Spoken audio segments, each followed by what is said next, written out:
sinzi uko ubigenza, sinzi n'uko ubikora, icyo nzi ni uko iyo utegetse biratungana. Haleluya, haleluya.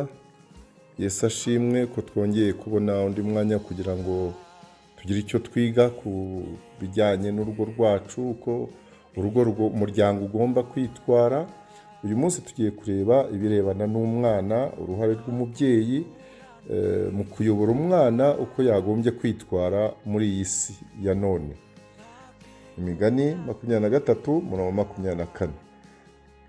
Uravuga ngo se w'umukiranutsi azishima cyane, kandi ubyara umwana ufite ubwenge azamwishimira. Haleluya. Biratungana, hari ukuntu ubikora, iyo utegetse bigatungana. Kuva ku murongo wa 22 rero ugeze ku 25 nicyo gikaki cyatuma twumva neza icyo umubyeyi ashinzwe n'icyo umubyeyi ategereje ku mwana mu muryango. Dusome duhere ku murongo wa 22. Umvira so wakubyaye, kandi ntugahenyure nyoko ageze mu zabukuru. Gura ukuri, ntuguranure. Gura ubwenge no kwigishwa n'ubuhanga. Wa murongo wa 24. Se w'umukiranutsi azishimira cyane, kandi ubyara umwana ufite ubwenge azamwishimira. So na nyoko bishime, kandi utere nyoko wakubyaye kuvuza impundu. Haleluya.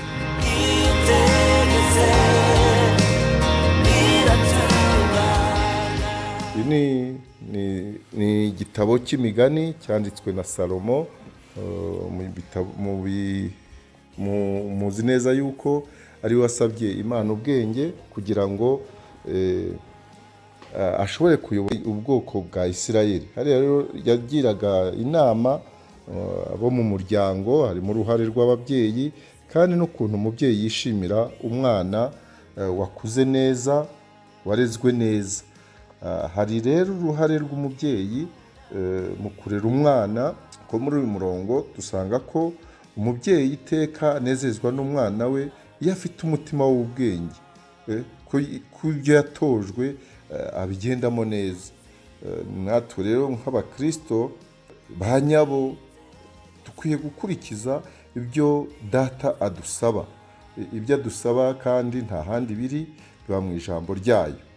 Iyo dukiranutse tugakiranukira Kristo, tugakiranuka muri byo dukora byose, umwami Yesu nawe biramushimisha, bishimisha Imana Data. None uruhare rero rw'umubyeyi ku mwana we rwaba ari uruhe? Iyo umwana kugira ngo akure neza, agire ikinyabupfura, tugomba kumutoza.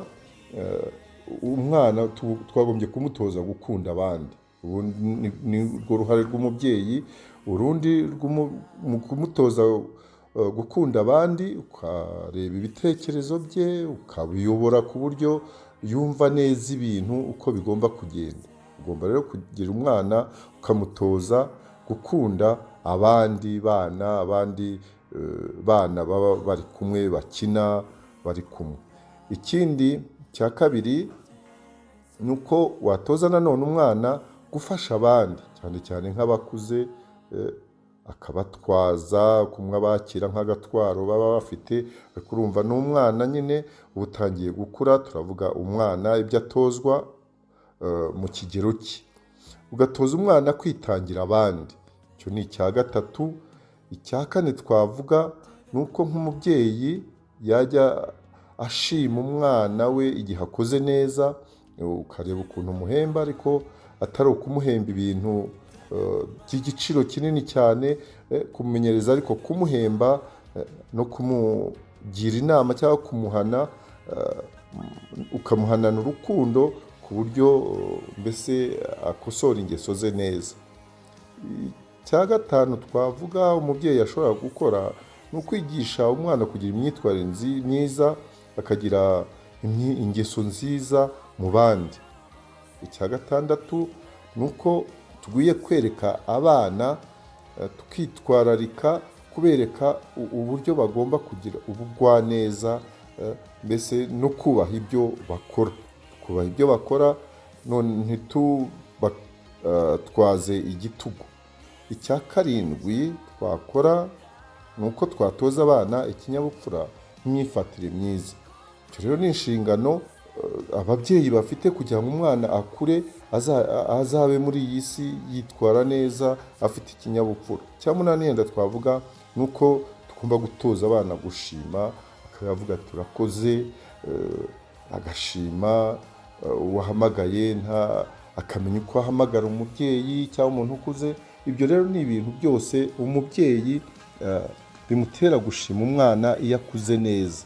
Ibyo rero dusanga hariya hose muri uriya murongo twasomye, kumvira so wakubyaye, ukumvira ibyo yakubwiye ukabikurikiza, ariko kandi ntuhunyure na nyuko niyo yaba ageze mu zabukuru. Urumva ni umwana wumvira ababyeyi muri byose.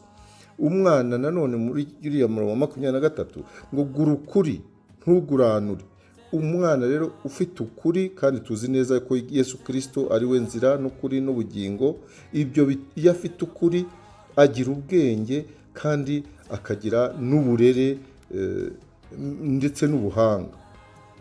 Ibyo rero bituma ababyeyi, umurongo wa 25, so na nyoko bishimye ibyo agize biriya, akaba umukiranutsi kandi akagira ubwenge. Uwo mwana bituma ababyeyi be bishima, kandi agatuma ababyeyi nyine bakavuza impundu buri gihe. Yavuze impundu rero ni ukuvuga ngo ni ibyishimo aba afite kubera umwana we yarize neza. Uwiteka rero adufashe kugira ngo umuryango wacu ugire abana bafite ikinyabupfura, bakunda Imana, bitwararika ku by'Imana yadutegetse byose mu ijambo ryayo, kugira ngo dushobore kugira abana beza, tugire isi irimo abantu bakunda Imana, bafite urukundo rwa bagenzi babo. Imana iduhe umugisha, kandi dukomeze kurera abana bacu neza, kugira ngo ejo hazaza isi yacu izabe nziza. Uwiteka abane namwe mu izina rya Data wa twese, n'iry'Umwana n'iry'Umwuka wera. Amen.